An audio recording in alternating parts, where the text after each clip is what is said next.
Assalamualaikum warahmatullahi wabarakatuh. Bismillah walhamdulillah, wassalatu wassalamu ala rasulillah wa ala alihi wa sahbihi wa mawalah. Rabbi israhli sadri wa yassirli amri wahlul 'uqdatam min lisani yafqahu qawli, amma ba'du. Qala Allah ta'ala fi kitabihil karim, a'udzu billahi minasy syaithanir rajim. Ya Dawud, inna ja'alnaka khalifatan fil ardi fahkum bainan nasi bil haqq ولا تتبع الهوى فيضلك عن سبيل الله إن الذين يضلون عن سبيل الله لهم عذاب شديد بما نسوا يوم الحساب. صدق الله العظيم. Dewan Hakim yang kami muliakan, hadirin jamaah rahimakumullah. Sebagaimana kita tahu bersama bahwa negara kita Indonesia menganut sistem pemerintahan demokrasi.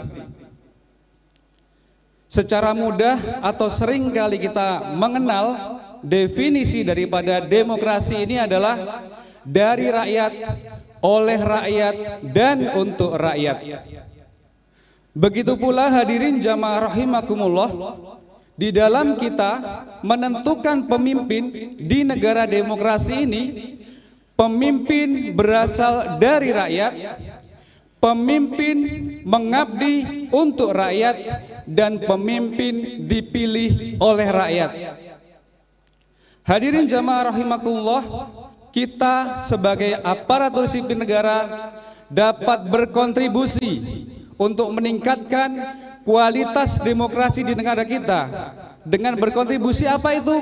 Yaitu dengan menggunakan hak pilih kita di dalam pesta demokrasi yang sebentar lagi akan kita jalani bersama-sama di akhir November 2024 ini.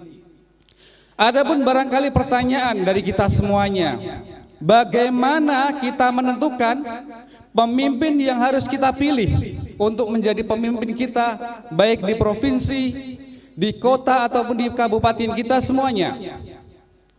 Allah Subhanahu wa taala sebagaimana di dalam Al-Qur'an surat Shad ayat 26, sebagaimana yang kami sampaikan di awal tadi, mengingatkan kepada kita semua bahwa kita manusia dijadikan khalifah atau penguasa di muka bumi ini, dan kita diperintahkan untuk dapat menentukan suatu perkara secara hak atau secara benar dan tidak batil.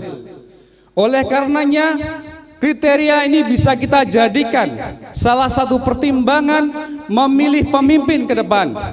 Kita lihat rekam jejaknya jamaah rahimakumullah, di mana di antara pilihan-pilihan itu, manakah calon pemimpin yang memiliki rekam jejak dapat memberi keputusan yang bijak, yang hak, yang tidak batil. Hal ini wahai jamaah rahimakumullah, sebagaimana sudah dicontohkan oleh Nabi kita Rasulullah Muhammad SAW ketika beliau ada di Madinah, dan saat itu kondisi Madinah tidak hanya non-muslim saja yang ada di sana.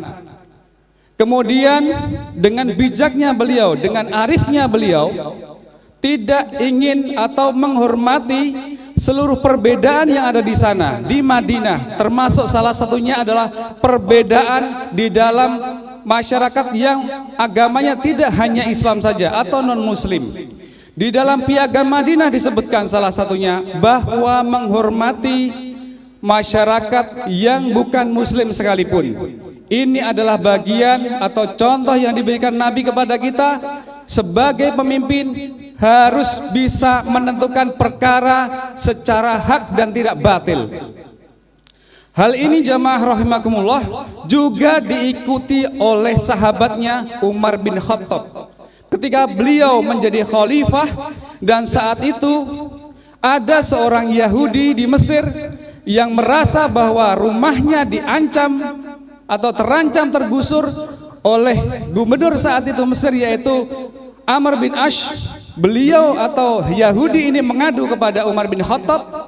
Kemudian Umar bin Khattab berpesan dengan satu buah tulang yang kemudian di tulang itu beliau gariskan menggunakan pedangnya atau goreskan pedangnya di tulang itu.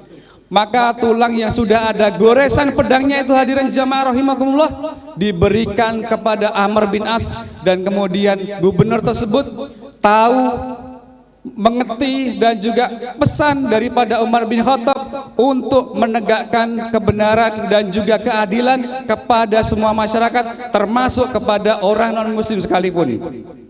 Singkat cerita hadirin jamaah rahimakumullah, dengan adanya itu maka singkat cerita Yahudi ini tersentuh dan kemudian menjadi muslim. Namun demikian hadirin jamaah rahimakumullah, ada fenomena yang berbalik saat ini. Ya, ada fenomena yang berbalik saat ini di negara demokrasi, di mana ketika demokrasi terjadi tidak sehat, di mana ketika pemimpin merasa bahwa masyarakatnya terdiri dari adalah pemilih dia dan juga non pemilih dia, maka ada diskriminasi, maka ada perbedaan kepada masyarakat dan memilih dan tidak memilih. Ada kisah nyata di Provinsi Konoha di Kabupaten Wakanda. Ada kisah nyata bahwa seorang guru teridentifikasi atau terdeteksi tidak memilih pemimpin yang terpilih ini, kemudian dia membuat kebijakan yang tidak hak atau batil, yaitu seorang guru ini kemudian dipindah tugaskan menjadi seorang pemadam kebakaran. Bayangkan Bapak Ibu semuanya, biasanya memegang spidol untuk menulis di papan tulis, kemudian dia harus memegang selang untuk memadamkan kebakaran. Berbanding terbalik sekali, bisa jadi ketika dia bertugas untuk memadamkan kebakaran, untuk menyemprotkan selang itu, justru yang terjadi dia malah menyiram tanaman. Kita tidak inginkan hal ini terjadi lagi hadirin jamaah rahimahullah, karena tentunya ini menyimpang di luar daripada yang dicontohkan oleh Nabi kita Rasulullah Muhammad SAW dan juga yang telah dilakukan juga oleh para sahabatnya. Hadirin jamaah rahimakumullah, itu tadi adalah kontribusi kita sebagai ASN yang dapat kita lakukan untuk kita bisa meningkatkan kualitas demokrasi kita.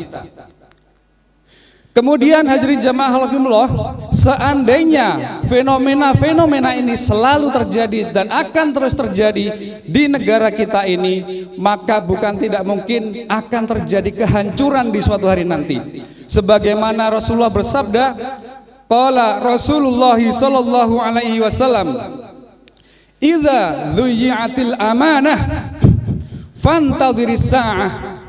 Qala kaifa idha'atuha ya Rasulullah, idza usnidal amru li ghairi ahlihi fantadhiris sa'ah. Rawahul Bukhari. Rasulullah sallallahu alaihi wasallam bersabda, apabila suatu amanah disia-siakan, maka tunggulah kehancurannya. Hadirin jamaah rahimakumullah. Kemudian sahabat bertanya, bagaimana ya Rasulullah menyia-nyiakan amanat itu? Apabila suatu amanah diberikan kepada orang yang bukan ahlinya, maka tunggulah kehancurannya. Hadirin jamaah rahimakumullah. Kita tidak ingin punya pemimpin yang membuat keputusan yang batil. Kita ingin punya pemimpin yang bisa menegakkan keadilan meskipun di dalamnya ada perbedaan. Dan inilah etika demokrasi dalam perspektif Islam. Menghormati perbedaan di luar daripada kepentingan tertentu. Dapat berlaku adil meskipun itu ada perbedaan. Sebagaimana Rasulullah tadi contohkan, ada perbedaan akidah pun Rasulullah memberikan keadilan. Sebagaimana Umar bin Khattab pun juga tadi ada Yahudi, ada perbedaan akidah tersebut, maka beliau pun juga menghadirkan keadilan. Sekali lagi jamaah rahimakumullah, bahwa kesimpulan daripada tema etika berdemokrasi dalam perspektif Islam adalah bahwa pemimpin yang kita pilih mesti adalah pemimpin yang dapat memutuskan suatu perkara dengan hak, bukan batil. Dan sebaliknya, kita tidak inginkan perspektif demokrasi yang buruk, yaitu di mana pemimpin itu hanya akan mendatangkan hawa nafsunya. Karena sebagaimana juga dalam Al-Quran tadi, bahwa ketika mengikuti hawa nafsu akan menuju kepada azab Allah yang sangat pedih. Barangkali hadirin jamaah rahimakumullah, demikian yang dapat kami sampaikan. Burung irian, burung cendrawasih, cukup sekian dan terima kasih. Al-haqqu mir rabbika fala takunanna minal mumtarin. Wassalamualaikum warahmatullahi wabarakatuh.